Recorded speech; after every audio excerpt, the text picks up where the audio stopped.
Hi everybody and welcome to my hangar. My name is Mark Pensenstadler and this is a Zenith Super Duty I call the Acme Bomber that I have just recently completed.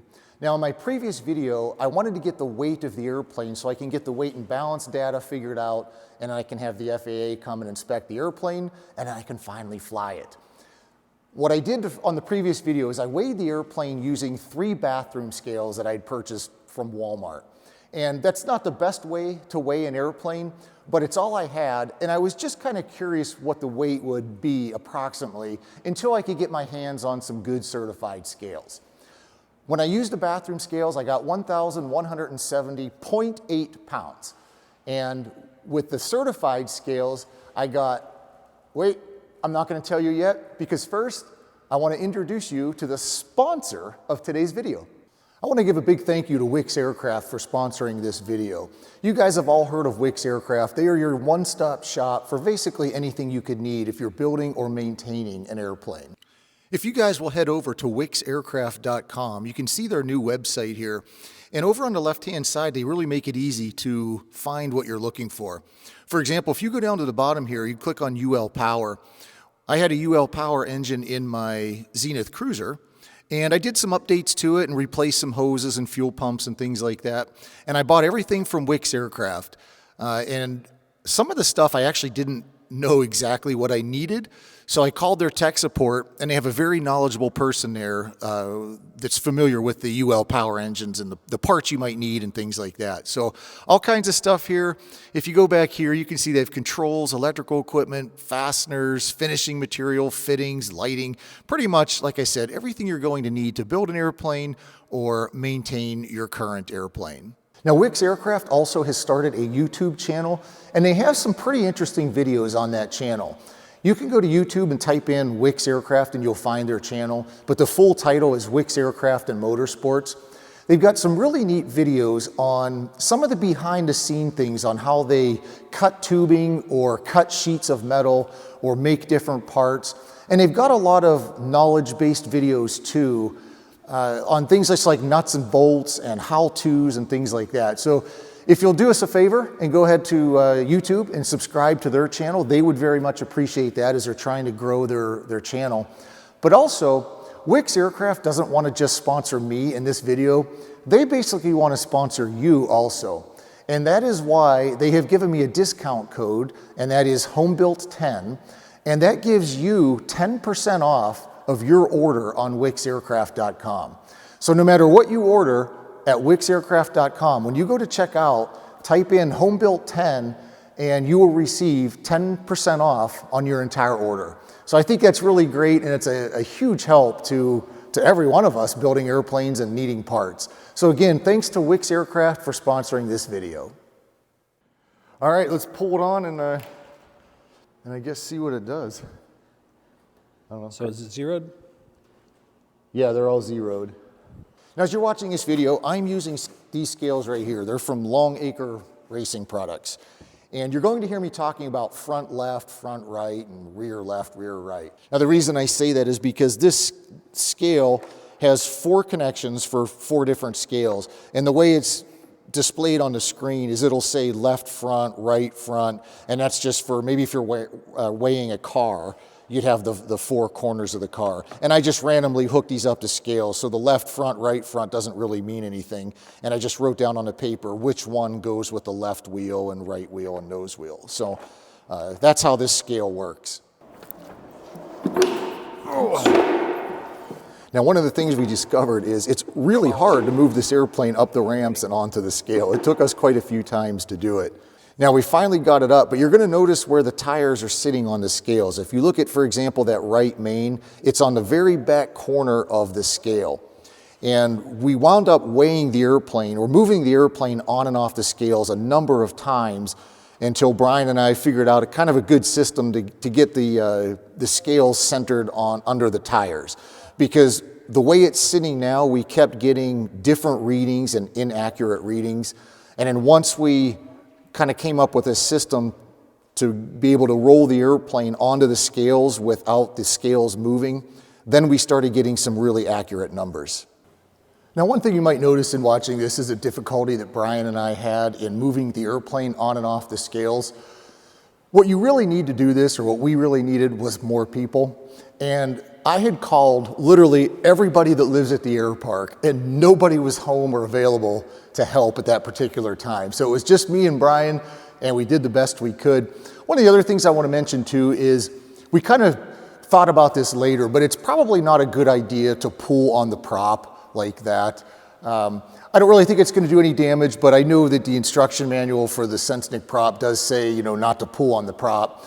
Probably they're covering their butt for liability, but keep that in mind when you are trying to move the airplane on the scales. It's probably better to move it from the strut, which is what you'll see we did later on in the video. Now, one of the issues we had is the front of this ramp is not, it's about an inch or maybe a half inch off the floor. It's sort of blunt. So what would happen on all three tires is when the tires hit the ramp, it would just tend to slide the whole thing on the floor. So every time we rolled the airplane onto the scales, the tires would be in a different spot and they'd be hanging halfway off. And we were getting very inaccurate readings. We were getting different weights every time. So the system we finally came up with was in the concrete here, I took a regular file and I put it in there and I slid the scale up there. And now that file locks the scale in place, and when the tire comes up or the wheel rolls up on here, it can't slide the scale. And then for these scales, what we did is we centered everything up with the wheel, and then we put our foot in front of the scale to lock it in place, and we just grabbed the wing struts here and we rolled the airplane up. Now when we did this is where we were getting consistent weights every time. Because the wheel or the tire was exactly centered on the scale, it wasn't hanging off, and like I said, we got really good readings once we were able to kind of lock the scales in place. So let's see, left front is the right. So you got 403 on the right, 437 on the left. Now you'll notice where the tires are sitting on the scales, especially that right main, and this gave us some inaccurate readings. So the numbers we're getting right now were just too inconsistent. So now it's at 305. Let's roll it off, and then we'll do it all again.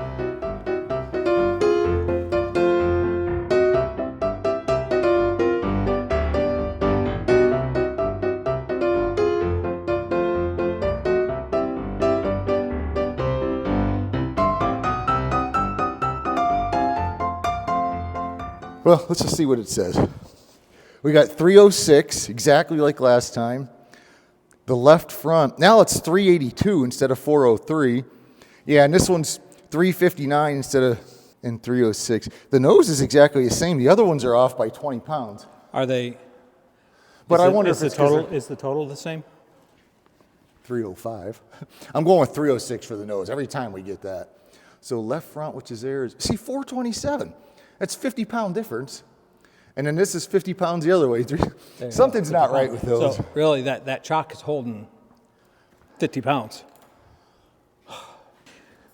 Here, let me... And put the chock on the scale. Yeah. We started to get a little better system down, and each time we weighed it, the numbers were getting closer and closer together. They were still off by a few pounds each time, but the more we did it, the better the system got, until we started weighing it and getting consistent weights. Look at that, 306 again for the nose. That's 4 times we got 306 for the nose, so that's definitely 306. Left front, which is the right, is 426, and the other side is 438. I'll bet that's the most accurate yet, because now left and right are fairly even. They're 10 pounds off, 12 pounds. So now I say we roll it off and do it again. Okay. Got it. And when we roll it off, don't let it go too far, because that tail, I don't want it to hit the hangar door. Okay. All right, roll it back a little bit. All right, put your foot there. We'll do it again. Ready?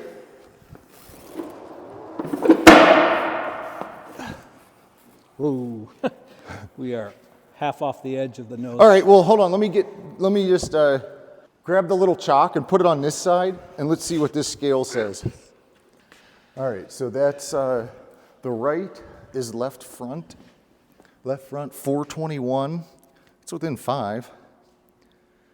421, and that other one says 428. Man, there's... Is it still 306? 307, okay.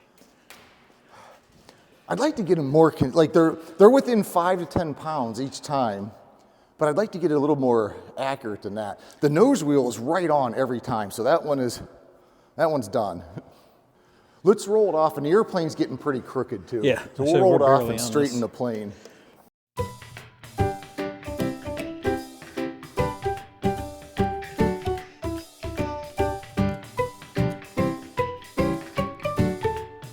$427. The other one's $439. That's within a pound. And $305. So we're off a pound on the nose, but so Pound for pound. $426. So the total is the same. Yeah. So I would say I'd say that's probably the weights. 439, 426, and 306. So it's 100 pounds heavier with on these scales. Yep. But what I get, I had 308 with the other scale, and this one's 306, 425, 426. Wait, did I add wrong? Same numbers. The same numbers, but I might have added wrong. It's 15, 21, 5, 7. Oh, that's why. I added wrong. 8, 9, 10, 11. 1171. 70. That's 0.2 pounds off from the bathroom scales. Bathroom scales are accurate within 0.2 pounds. I got the exact same weight. There it is. That airplane weighs 1,171 pounds. Oh, you know what? Now I got to weigh it with the bomb. They're just digital bathroom scales. They're in the house. I took them in, but they're. What's the capacity of them? They were each good up to 500 pounds. 500 pounds? Okay.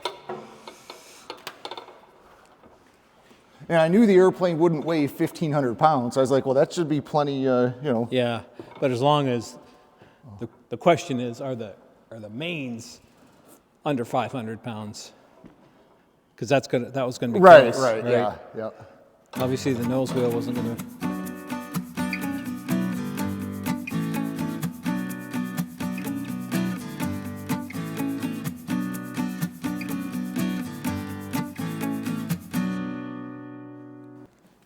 .306 on the nose. LF is 429 and 442. That's about right. 439 to 442, 426 to 429, and the nose was still 306. So there we go. It's only had a couple pounds. Well, now that I have the airplane weighed and I have the official weight, I can start taking the airplane apart and getting it ready for the inspection, which you can see I've already started doing. So in conclusion, I weighed the airplane with the bathroom scales and got 1,170.8 pounds. And then I weighed them with aircraft scales and I got 1,171 pounds. So it was 0.2 pounds difference, but also note that the certified scales that we use only measure in pounds. They don't measure in tenths of pounds. So basically, I got the exact same weight using bathroom scales or real scales. And I was thinking, I think bathroom scales, in my opinion, are just fine to weigh an airplane. Because if you think about it, the modern electronics in the bathroom scales are probably the exact same sensors that are in all the other scales. And I've kind of proven it to myself that I got the exact same weight using bathroom scales as I did with certified scales. So if you're going to weigh your airplane, you guys do whatever you want. For me, I'm probably just going to use bathroom scales on my next one, if there is a next one.